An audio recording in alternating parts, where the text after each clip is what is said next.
So many pieces all back together now. What's your vision?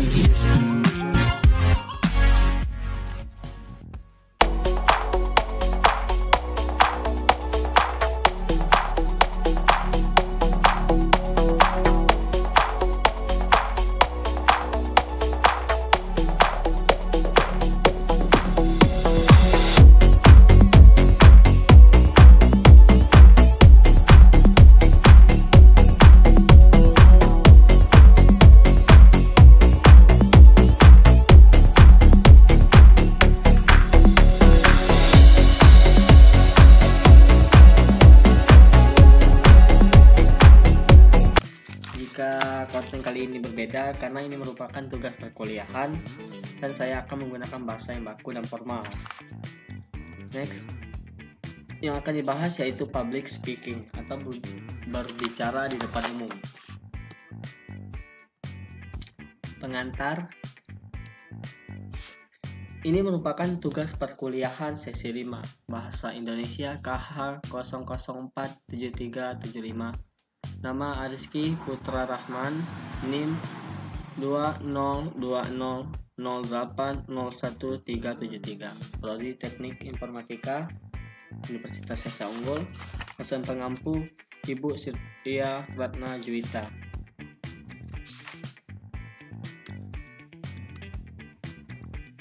Sebelum kita memasuki materi yang lebih dalam tentang public speaking, ada baiknya kita mengenal apa itu public speaking.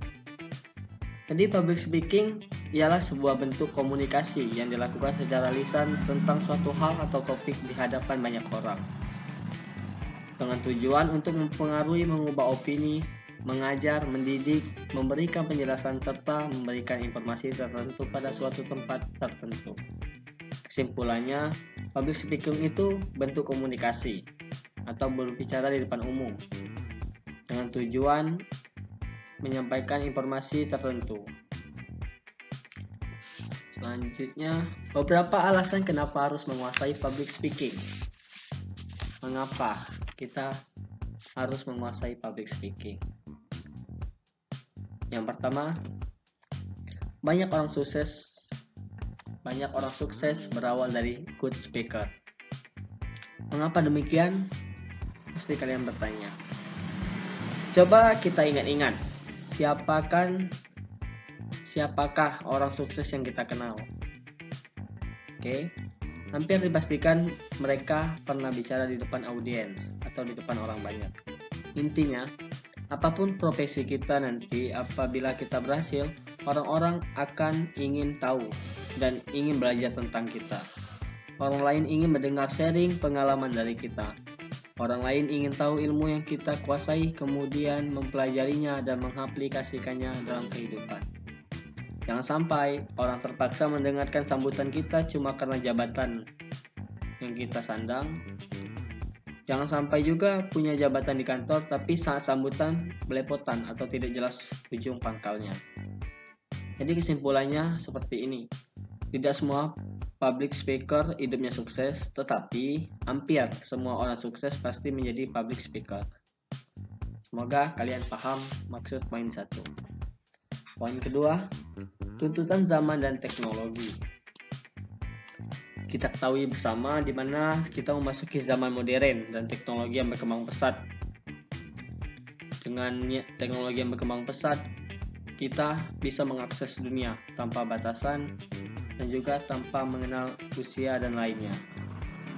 Itu semua menuntut setiap kita untuk mempersiapkan sumber daya yang andal, terutama di bidang ilmu pengetahuan dan teknologi. Apa hubungannya dengan public speaking? Oke. Dalam hal ini, kita mengenal teknologi, kita harus tahu yang namanya berbicara. Karena apa? Tuntutan dunia global yang syarat dengan persaingan yang kompetitif. Dalam hal ini, peranan public speaking sangat berguna dalam menyampaikan sesuatu supaya bisa dimengerti. Contohnya aja, peranan bahasa Inggris. Itu sangat diperlukan public speaker itu. Karena dengan adanya teknologi, mau tidak mau memaksa orang untuk mempelajari bahasa Inggris. Itu semua berarti intinya kita harus menjadi public speaker supaya bisa menguasai teknologi dan mengikuti zaman saat ini. Next, poin ketiga, tuntutan profesi. Di saat ini kita ketahui masa pandemi profesi itu sangat berkurang, banyaknya terjadi PHK di mana-mana, dan juga bertambahnya profesi terus bertambah. Bertambahnya profesi itu satu hal yang paling penting dalam syarat kita menjadi seorang pekerja, yang pastinya itu soft skill public speaking. Mengapa? Karena public speaking itu diperlukan untuk menyampaikan sesuatu kepada semua orang. Selanjutnya yaitu pertanyaan besar. Bagaimana saya bisa menjadi pembicara yang baik? Ini adalah pertanyaan mungkin kalian juga tanyakan. Bagaimana?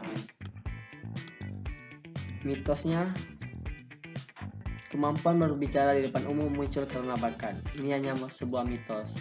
Mengapa bisa dibilang mitos?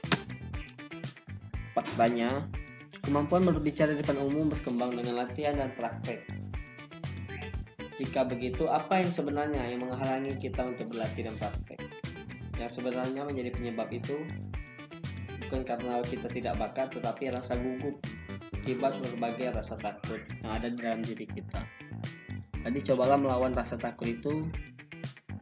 Mencoba terlebih dahulu itu lebih baik. Konsep dasar yang pertama yaitu bentuk komunikasi, di mana bentuk komunikasi dibagi menjadi dua, yaitu verbal dan non-verbal. Di mana verbal adalah komunikasi yang berbentuk lisan ataupun tulisan, contohnya adalah penggunaan kata-kata. Sedangkan non-verbal ada komunikasi yang tidak menggunakan kata-kata, contohnya menggunakan bahasa tubuh seperti mimik wajah, gerakan tangan, intonasi suara, dan kecepatan berbicara. Next, relasi dalam komunikasi dibagi menjadi dua, komunikasi personal dan komunikasi publik.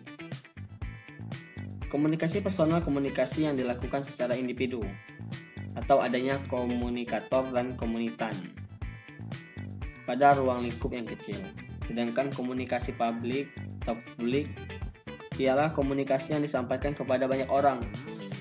Dan komunikasi publik ini biasanya menggunakan perantara atau didukung melalui sebuah media supaya bisa menyampaikan kepada semua orang. Next, 3, media komunikasi. Yang pertama, suara.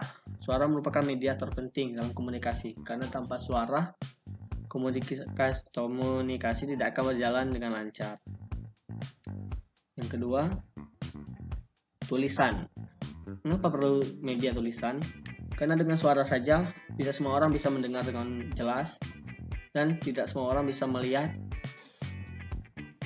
dengan benar. Jadi butuhnya tulisan supaya orang bisa membaca apa yang kita paparkan. Kemudian gambar,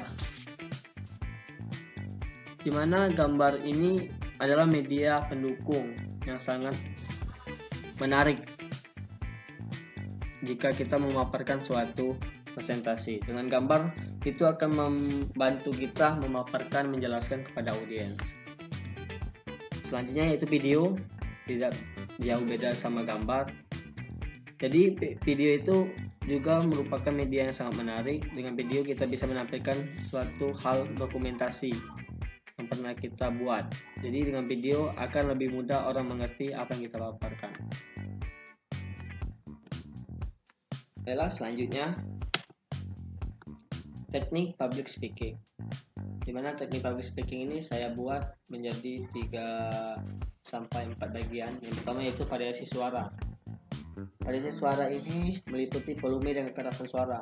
Itu merupakan hal yang terpenting pada saat kita berbicara. Kemudian ekspresi wajah. Dimana ekspresi wajah ini, jika kita berbicara pastikan mata tidak terpaku pada suatu benda. Jadi pembicaraan kita tidak terfokus pada suatu benda. Kemudian hindari kecenderungan menggeleng-gelengkan kepala, karena itu membuat ilfil atau membuat perasaan buruk terhadap orang lain. Kemudian biasakan tersenyum. Dengan tersenyum itu akan membuat suasana menjadi lebih baik dan menarik perhatian para audiens. Selanjutnya yang ketiga, bahasa tubuh. Dalam suasana yang formal ada baiknya kita berdiri daripada duduk dalam memaparkan sesuatu. Kemudian gunakan tangan untuk memegang alat bantu. Kemudian berjalan sesuai yang kita butuhkan. Jangan terlalu banyak bergerak ke tempat yang berbeda. Oke. Selanjutnya kontak mata. Di mana kontak mata ini sangat diperlukan. Dengan kontak mata kita bisa menarik suatu audiens, kita bisa mengobrol dengan audiens. Ada dua hal yang tak boleh dibicarakan. Yang pertama yaitu yang sudah diketahui oleh audiens. Yang kedua yang tidak ingin diketahui oleh audiens. Yang sudah diketahui mungkin yang terlalu umum, jadi tidak boleh lagi kita ceritakan atau kita paparkan. Yang tidak ingin diketahui oleh audiens yaitu yang keluar dari topik atau judul dari paparan kita. Solusinya, ada baiknya kita sering latihan. Dengan latihan terus-menerus akan membuat kita lebih baik untuk memaparkan sesuatu atau berbicara. Yang kedua, sering mencoba. Karena dengan mencoba, walaupun gagal, itu akan melatih kita menjadi lebih baik. Kemudian, sering berdoa. Dengan berdoa, kita akan mendapatkan suatu hal yang lebih baik dan membuat mata kita lebih baik. Gagal itu urusan nanti. Yang terpenting kita berani untuk mencoba dan mencoba. Next, akhir kata. Manfaatkan kesempatan berbicara di depan umum sebaik-baiknya. Ingat, kemampuan berbicara sangat penting untuk kehidupan kita. Siapa saja bisa menguasai public speaking. Karena public speaking bukanlah bakat, tetapi soft skill yang harus dilatih dan dilatih. Oke, sekian paparan materi dari saya. Jika ada kesalahan, saya mohon maaf. Kepada Allah semanapun, saya akhiri. Wassalamualaikum warahmatullahi wabarakatuh. Terima kasih. Suddenly pieces fell back together now. What's your vision?